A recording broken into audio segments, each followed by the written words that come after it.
नमस्कार मैत्रिणींनो, आज आपण हरतालिकेचे पूजन कसे करावे हे पाहत आहोत. हरतालिकेच्या अशा प्रकारे मी हळदीच्या गौरी बनवलेल्या आहेत. आपण तयार आणून जरी ठेवल्या तरीही चालतील.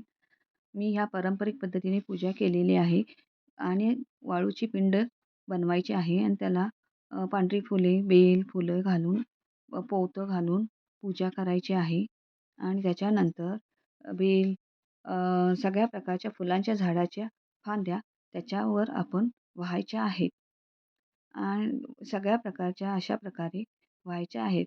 हे चाफ्याची पाने आहेत, रुईची पाने आहेत, अं, हे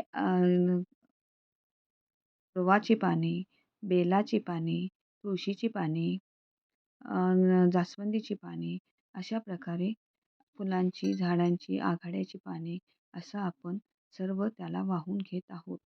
त्याच्यानंतर त्याची पूजा आरती आणि हरतालिकेचे पुस्तक वाचावे. पुस्तक वाचून झाल्यानंतर आपल्याला मनोवांछित फळ मागावे देवाच्या समोर आणि त्याच्यानंतर अग दत्ता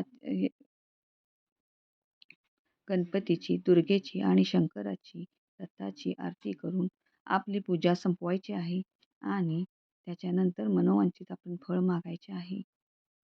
अशा प्रकारे आजची आपली हरतालिकेची पूजा सुफळ संपूर्ण झाली आहे.